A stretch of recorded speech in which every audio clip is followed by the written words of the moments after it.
Gracias por continuar esta mañana aquí en Enfoque Matinal. Recibimos a Tajira Vargas. Tajira es antropóloga, ha sido, creo que una de las personas... Déjeme decir una situación para los que están en el tránsito. Hubo un accidente en la avenida Jacobo Magluta, que virtualmente ha alborotado todo lo que tiene que ver con la Jacobo Magluta, la avenida Hermanas Mirabal, y hay una complicación. Los que estén en ese punto en Santo Domingo Norte, prepárense para un viaje largo. Y hay un vehículo averiado. Hoy el día está complicado frente a la Plaza de la Bandera, que también ha complicado dos de los puntos que son distribuidores del tránsito aquí en la capital, que son la Luperón con 27 de febrero y la avenida Jacobo Magluta en la intersección con la avenida ecológica que da a la Hermanas Mirabal. Así que cójanlo con tranquilidad hoy. Bueno, pues ya saben esa situación que le está reportando Altagracia.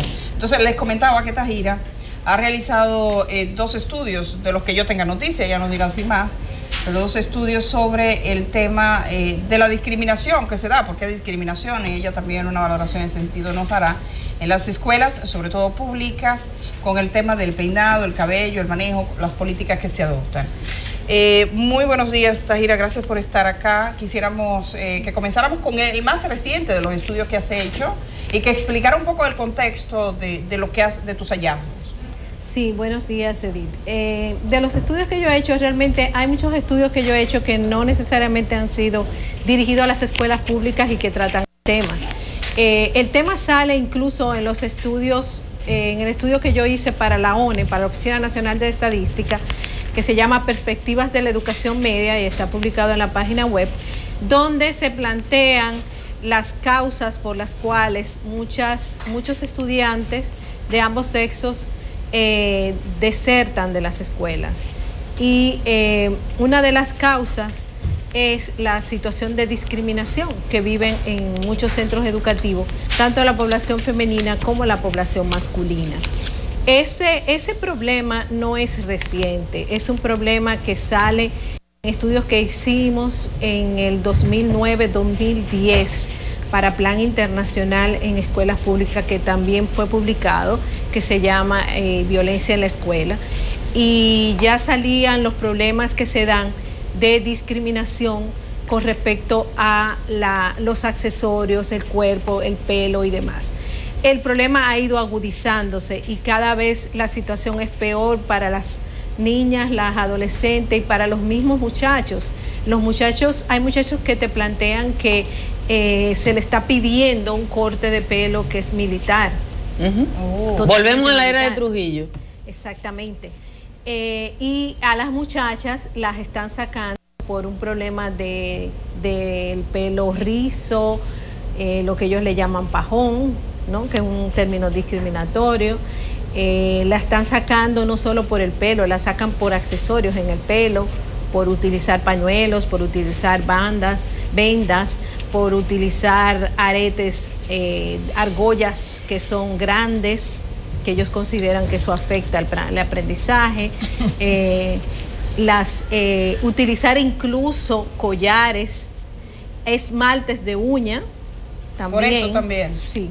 O sea, yo pienso que lo que se está llegando en las escuelas públicas es al modelo que tenían algunos colegios de monjas en alguna época, donde se hacían revisiones, ¿no?, de todo el uniforme, y tenían que no tener esmalte de uña, no tener todo esto, y eso es lo que está pasando. O sea, hay una represión total a todo lo que tiene que ver con el cuerpo y con las expresiones de la población joven, que dista mucho de lo que debe ser un centro educativo y un proceso educativo, porque tú le estás afectando sus libertades, está afectando su individualidad, y además estás estableciendo que el cuerpo influye en el modo de ser de las personas, o sea que la apariencia es lo que va por encima de lo que pueda mostrar la persona en sí. O sea, estás reforzando un modelo que lo que hace es generar mucha ambigüedad, mucha dualidad y también un estilo totalmente lejano de lo que puede ser un sujeto protagónico en un proceso educativo, como se establece en el currículo nuestro. Tajira, se trata de decisión, una línea del ministerio o la escuela los aplican en estas exclusiones dependiendo del lugar o no es homogéneo el proceso de... Lo interesante es que la disposición no viene del ministerio. Sin embargo, los centros educativos te presentan normas que ellos establecen, que ellos elaboran. ¿Elaboran los mismos centros? En los proyectos de centro. Pero se supone que las líneas las baja el Ministerio de Educación sobre cualquier aspecto disciplinario o administrativo. Lo que pasa es que cada centro educativo debe elaborar su proyecto de centro, ¿no? Y tiene un equipo. Entonces los distritos escolares y las direcciones regionales sí tienen conocimiento de esto, ¿no? Claro que sí, o sea, todo el mundo tiene conocimiento de esto, lo que pasa es que no se dan cuenta de la gravedad del asunto. Porque ¿qué es lo que ha pasado? Que como hay problemas de violencia en la escuela, la mala interpretación que han hecho los centros educativos, las direcciones de los centros, es que hay que cuidar la disciplina. Y cuidar la disciplina es cuidar la forma en que la gente se viste. Entonces, claro. Y han convertido el centro en una fortaleza. Pero yo le decía a Edith que el concepto de disciplina que prevaleció en la escuela dominicana pública hasta el otro día era el concepto de la disciplina que Trujillo entendió que era disciplina, al extremo que el uniforme del estudiante dominicano de escuela pública era el uniforme de la guardia. O sea, el guardia y el estudiante se vestían de caqui igual. Qué bueno que tú haces ese referente, Altagracia, porque es precisamente lo que está pasando. Yo creo que se está tomando el modelo trujillista. Yo creo que ahí hay un tema más profundo de lo que nos imaginamos. O sea, en nuestra sociedad no ha sabido manejar los procesos de cambio de nuestras nuevas generaciones. Los centros están teniendo una población joven que está demandando derechos, demandando libertad de expresión, demandando participación. ¿Y cuál es la reacción que han tenido los centros educativos? Una reacción más autoritaria frente a esto, y lo que están haciendo es reprimiendo a esa población. Con un agravante, la familia dominicana de este tiempo y la sociedad dominicana de este tiempo no es la sociedad rural trujillista de 1930. Entonces tú tienes al estudiante, yo hice una investigación en 5 centros en centros educativos de 5 provincias: San Cristóbal, San Juan de la Maguana, Azua, Puerto Plata y creo que La Vega. Y los niveles de violencia estaban asociados a condiciones propias del entorno individual del niño. Entonces aquí lo que yo veo es que están uniformando el problema, buscándole una solución única. Ahora bien, tú has hecho ya varios estudios. ¿Alguno de esos estudios ha sido sujeto de abordaje por el Ministerio de Educación? Se supone que sí, se supone que el Ministerio de Educación tiene esa información, se le presentaron esos estudios, pero no sé qué han hecho con eso.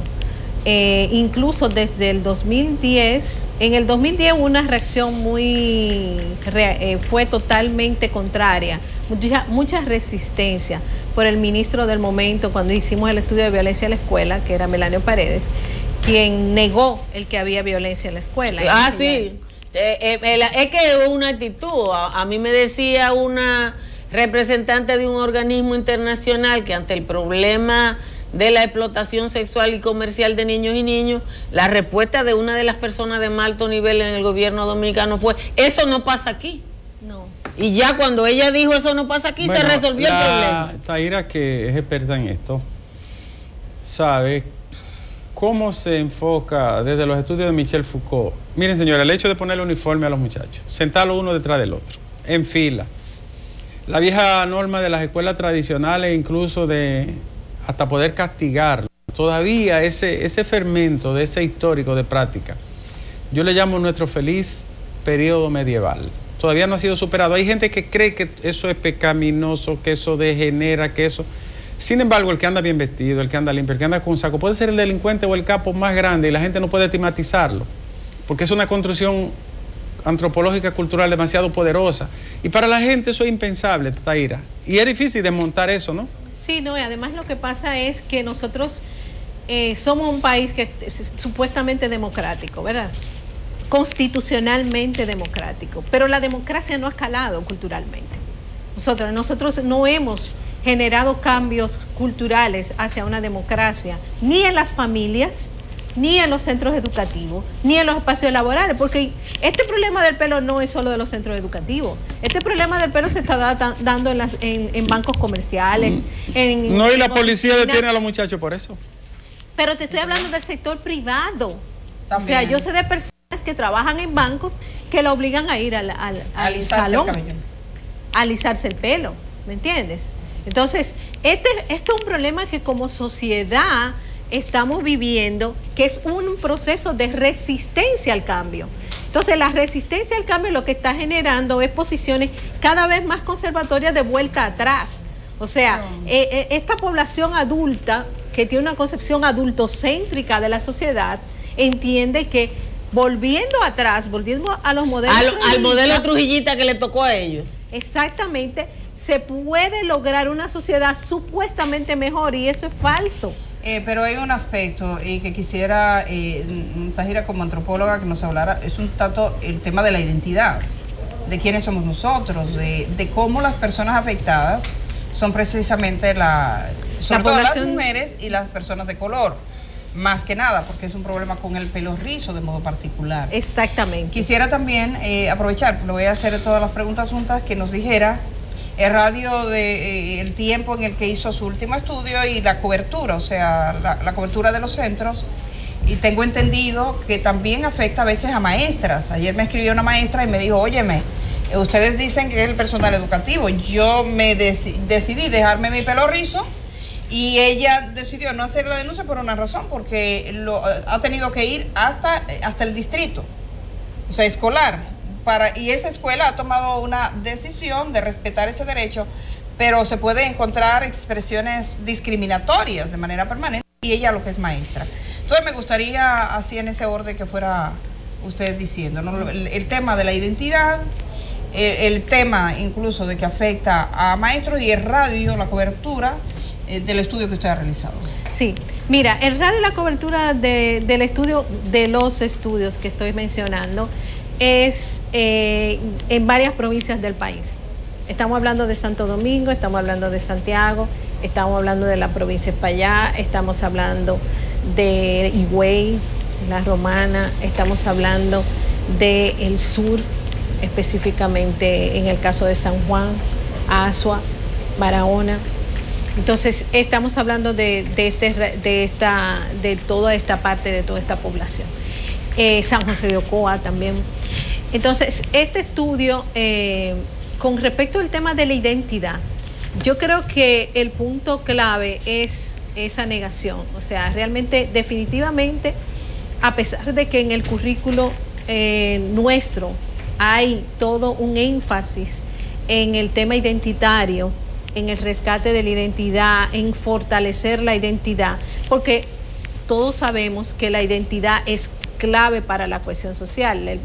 Si una persona no se reconoce y en términos identitarios y se acepta lo que es muy difícil que una persona pueda lograr desarrollar procesos armónicos en su relación con el entorno y con el contexto. Entonces, realmente el tema identitario ha sido muy reprimido en nuestra sociedad, y lamentablemente la negación a lo que somos, la negación a que somos de origen afrocaribeño, a que realmente nuestra población tiene un componente de negritud importante que aporta a todo lo que tiene que ver con nuestra costumbre, con nuestra música, con nuestra cultura, con nuestros hábitos alimenticios, con nuestro color de la piel, con nuestro pelo, con todos nuestros rasgos.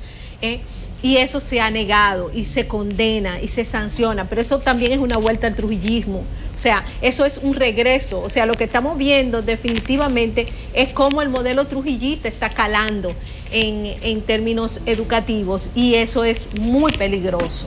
Bueno, aquí uno se da cuenta, por ejemplo, perdóname, Edith, en estos días salieron los 5 países que no admiten el aborto con las 3 causales: el Vaticano, Malta, Nicaragua, El Salvador y República Dominicana. Nosotros somos los campeones de la pureza en ese sentido.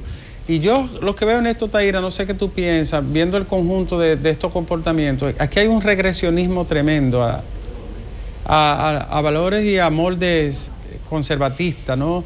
Yo pienso que el PLD le ha impreso al país un sentido de conservadurismo en muchísimos aspectos, sea por omisión, sea porque no ha decidido dar el salto. Y hablo del PLD por los últimos 20 años. Que no ha llevado otra vez a los mismos rieles del trujillismo en muchísimos aspectos mentales y culturales. Sí, y el problema no es solo a nivel macro, sino a nivel micro también. O sea, el problema es que esto está afectando a la familia, las respuestas que están teniendo las familias a la población joven no es de diálogo, es de represión. Hay muchas muchachas que se van de las casas y se casan, el famoso tema de las uniones temprano, lo que se llama casarse, ¿no? Se van con el novio como una respuesta a un círculo de violencia que están viviendo dentro de su familia. Y a veces se embarazan también en ese proceso de una salida también de el estudio recién presentado por Plan, cuando uno oye los testimonios, varias de las jóvenes que son víctimas de algún tipo de explotación sexual y comercial en la región sur, dicen, yo me casé temprano para salir del control de mi papá y mi mamá. Entonces, ahí hay un tema. Yo no quiero que la presencia de Tahir aquí la perdamos sin preguntarle una cosa. Tahira, nosotros estuvimos presentando hace un minuto las imágenes de dos jóvenes que acaban de asesinar a un guardián en el Ceibo. Son dos muchachos que deben tener 23, 24 años. 19 años uno y 23 otro. 19 años uno, 23 otro. Bien vestidos, con un perfil que es con el que el dominicano se siente bien y con una actitud frente al delito que parece que haría creer a uno que no sabe de eso, que son gente que ya tiene, míralo ahí las fotos. Ese es el muerto, ahí ustedes verán los otros, ese es el mismo. Ese muchacho debió de estar en una universidad. Ese muchacho está, pero tú lo ves, cada uno tiene unos tenis caros, tiene unos zapatos caros, tienen un t-shirt caro. Usaron ese mismo vehículo. Usaron ese vehículo, mira ese fenómeno de esa juventud de clase media, urbana, que aparece, mírale la cadena, como un delincuente de experiencia. ¿Cómo enfrentamos? ¿Qué se hace? ¿De dónde sale ese fenómeno? Esos son los dos que se entregaron. Sí, mira, no sé si ustedes recuerdan que en el 2008 yo hice un estudio sobre delincuencia juvenil y trabajé con población joven que pertenece a redes delictivas, que se dedica a actividades delictivas diversas, robo, atraco, punto de venta de droga y todo eso. Causas principales de la inserción de estos jóvenes en las redes delictivas no necesariamente es la pobreza, y eso es bueno aclararlo. ¿Por qué? Porque no son los más pobres, tú lo dices, no son los más pobres los que están insertándose necesariamente en las redes delictivas. O sea, se ha querido ver el problema de la delincuencia asociado a la pobreza. El problema es más profundo que eso. Primero está el modelo de vida que ellos asumen. O sea, para ellos la escuela, la educación no es una forma, no es una vía de movilidad social. Y creo que tú un poco lo planteabas ahorita. O sea, muchos de estos jóvenes entienden que el modelo del dinero fácil y rápido es lo que va. Pero eso es lo que ven en los funcionarios. Exactamente, ellos lo ven en los políticos que tienen a su alrededor, de los dirigentes políticos que son de su barrio. O sea, en los barrios se ve y se plantea claramente que solo hay tres vías para conseguir dinero: o la política, o las redes delictivas, o sea, a través de la venta de drogas, o irte para afuera. ¿Tú entiendes? O que te manden mucho dinero de fuera. Y el impacto del microtráfico en esos barrios, yo siempre lo abordo con amigos, académicos, abogados, jueces. Es una cosa demoledora, Tahira.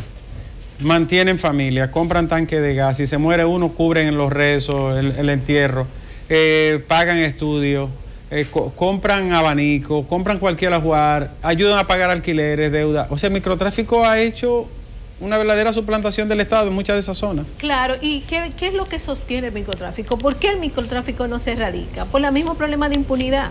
O sea, si tú tienes una sociedad donde hay los niveles tan altos de impunidad que hay aquí, desde lo micro a lo macro, o sea, es un tejido social impune, ¿no? Es un tejido sociopolítico y socioeconómico impune, ¿me entiendes? Entonces muchos de estos muchachos te dicen, mira, yo me metí en esto porque yo sé que a mí nadie me va a coger preso. De soberbia. Sí. Sí, no, O sea, porque están seguros de que no porque va a yo pasar. tengo un padrino, yo tengo un tío, yo tengo un primo, yo le trabajo a un político, yo le trabajo a un agente de poder, o yo le trabajo a un militar, y yo sé que a mí no me van a coger preso. ¿Tú entiendes? Entonces, cuando lo matan, es porque muchas veces uno cree que lo matan porque ese era un delincuente y lo investigaron. Muchas veces no lo matan por eso, lo matan por el problema de competencia de poder que se da ahí, ¿no? Entre las mismas redes. Sí, ellos mismos se controlan, ¿no? Entonces, y controlan espacio. Y eso se sabe en el barrio, ¿no? Sí. Y se sabe quién recibe el semanal. Y también se sabe quién lo mandó a Bueno, matar. el hombre que el otro día mataron, que le decían el sicario, con todo el historial que tenía, o sea, todo el mundo sabía. Había matado a un hombre de una pedrada, había matado a otro, todo el mundo retiró la querella. Me dijo un fiscal que era el hombre más temido que había en esa comunidad. Mira, muchísimas gracias a Tahira. Tahira, gracias a Patricia Santana, que ha estado aportando por las redes sociales de Twitter a la participación de Tahira. Dice Patricia que no es que estamos volviendo al trujillismo, sino que no hemos salido de ahí. Que no nos fuimos. Tahira, Yo creo que la sí. estamos despidiendo, pero sí recibimos un dato preocupante. Yo recibí una escuela donde cogieron a un muchacho, lo pusieron frente a todos sus Es compañeros, la Salomé Ureña. Salomé Ureña, y le rasparon la cabeza delante de todo el mundo. Ay, Dios ¿Eso mío. usted lo ha encontrado en sus estudios, llegar a esos niveles? Sí, Porque sí. deberían ser sometidos. Lo que hicieron eso, si fuera hijo mío, lo someto por violación a la Constitución y todas las leyes que puedan aparecer. No solo eso, le cortan a veces el pelo a las muchachas delante de todo el mundo. Eso es un abuso o le incalificable. quitan las vendas y se las cortan con Que no una puede tijera. ser. Gracias, Tahira.